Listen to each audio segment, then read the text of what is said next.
ऐसा नहीं होता कमर्शियल बैंक के पास आया एक आदमी कि भैया 1 लाख का लोन दे दो और ये तुरंत आरबीआई के पास पहुंचा, जल्दी से लाओ 1 लाख का दे दो। नहीं, ऐसा नहीं चलेगा। आरबीआई ने बोला कि मुझसे अगर पैसा लेना है तो आपको थोड़ा ज्यादा लेना पड़ेगा। तो एक मिनिमम और मैक्सिमम रेंज इसने डिसाइड कर दिया आरबीआई ने। तो मिनिमम कम से कम 5 करोड़ रुपए तो लेना ही पड़ेगा।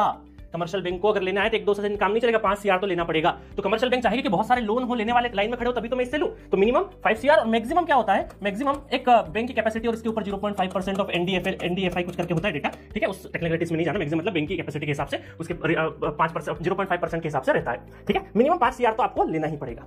चलो ये बात समझ में आ गई। अच्छा, एक चीज और आपके डाउट आ रही होगी कि सर इस तरीके से तो कोई भी बैंक खोल के कोई भी उधार लेके चला लेगा आरबीआई से, है ना। आप और मैं मिलके सोचते हैं सारे कमरा ले लेते हैं, बढ़िया कुर्सी टेबल बनाते हैं, को मैनेजर बना देते हैं, कोई बना देते हैं और हम भी खोल लेते हैं हमारी बैंक। पैसा इसको तो अपनी जेब से लगाना ही नहीं पड़ रहा है। आरबीआई से लिया, इधर बार लिया, बैठ दिया, हाँ ठीक है, लिमिट है 5 CR के, ढूंढ लेंगे कुछ इन्वेस्ट, खोल लेते हैं प्राइवेट में। बट ऐसा नहीं है। ये रिलेशन इसलिए होल्ड होगा कि ये जब भी कोई बैंक खुलती है तो उसको अपना CRR, है ना, रिजर्व कैश रेशियो मेंटेन करना पड़ता है ना। तो कुछ अमाउंट इसे यहां पर जमा रखना पड़ेगा, तब बैंकिंग का लाइसेंस वगैरह के लिए। कहीं बैंक बंद करके आम आदमी का कुछ पैसा लेके, क्योंकि भाई सिर्फ लोन थोड़ी हो रहा है यहाँ पे, बहुत सारे लोग यहाँ पैसा भी तो जमा कर रहे हैं। तो कहीं एक बैंक बंद होकर कंगाली की तरफ हो गया, तब क्या होगा, आम आदमी तो बड़ा स्ट्रगल में हो जाएगा। तो इसकी गारंटी के लिए क्या होता है कि कमर्शियल बैंक जितने भी होते हैं वो एक कैश अपना रिजर्व करके रखता है आरबीआई के पास में, और उस पैसे का आरबीआई ब्याज भी नहीं देता है इसको।